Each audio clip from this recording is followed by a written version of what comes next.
तो भागवत में परम धर्म की व्याख्या है, और वो भी निष्कपट दिखाने के लिए नहीं।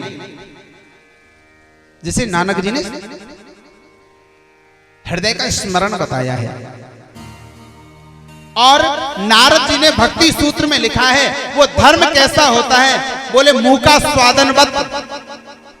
नारद भक्ति सूत्र बहुत सुंदर ग्रंथ है एक संस्कृत का, उसमें लिखा है कि जो ऐसे धर्म का आचरण करता है तो उनको सहज भक्ति मिलती है, और वो ऐसी भक्ति होती है और उसका रस ऐसा होता है, उसका आनंद ऐसा होता है जैसे गूंगे को गुड़ खिला दो फिर पूछो कैसा स्वाद लगा। गूंगे ने गुड़ खाया, समझ रहा है कि इसमें बहुत आनंद है, बहुत स्वाद है, लेकिन जब पूछोगे कि कैसा लगा, वो बता नहीं पाएगा।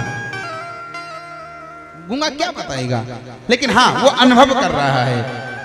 ऐसे ही ये जो भक्ति का रस है, इसका जो आनंद है, जिसको मिल गया फिर वो मौन हो जाता है, फिर उसको और कुछ नहीं चाहिए, वो अनुभव करता है। देखो भगवान, ये जो स्थूल शरीर है, 5 ज्ञानेंद्रिय 5 कर्मेंद्रियां हैं, इनसे प्राप्त नहीं हो सकता। ये चर्म चक्षु जो है इनको देख नहीं सकती हैं। और उदाहरण, जब भगवान गीता में एकादश स्कंद की चर्चा आती है तो अर्जुन के मोह को दूर करने के लिए भगवान कहते हैं अब मैं तुम्हें विराट रूप का दर्शन कराऊंगा, लेकिन अर्जुन तुम इन चर्म चक्षुओं से मुझे देख नहीं पाओगे, तो क्या करें? बोले दिव्यम ददामि ते चक्षुः, मैं तुम्हें फिर दिव्य दृष्टि दे रहा हूं। जब दिव्य दृष्टि दी तब भगवान के विराट रूप का दर्शन कर पाया।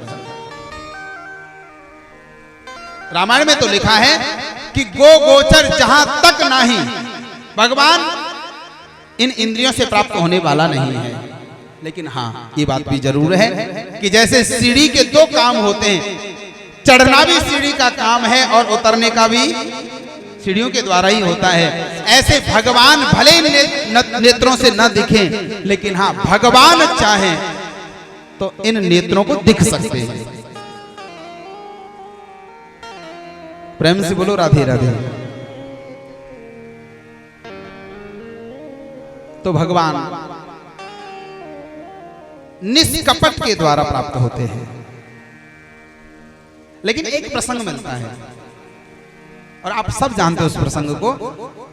एक ऐसा भक्त हुआ है, और भक्त भी क्या राक्षस था, उसे कपट से ही भगवान मिले हैं।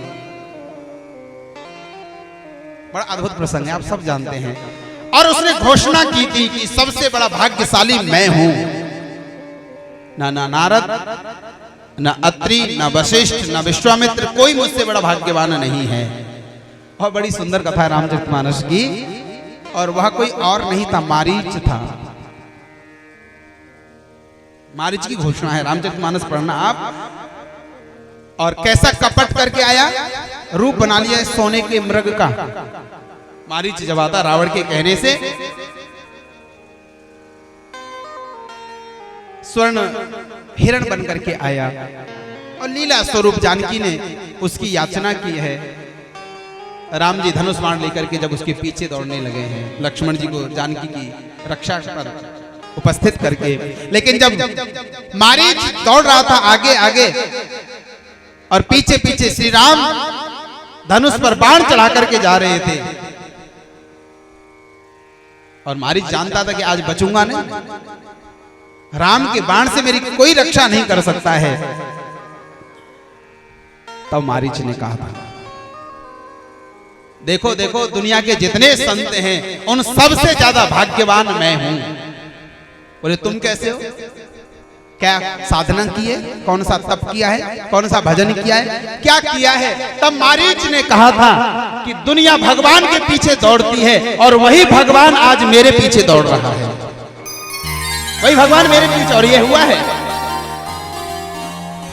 सबसे बड़े भाग्यवान मैं हूं। जिस भगवान के पीछे दुनिया दौड़ती है, आज वो भगवान मेरे पीछे दौड़ रहा है। ऐसा लगता है कि न जाने कौन से गुण पर दयानिधि रीझ जाते हैं। पता नहीं उसका परमात्मा किस गुण पर रीझ जाए।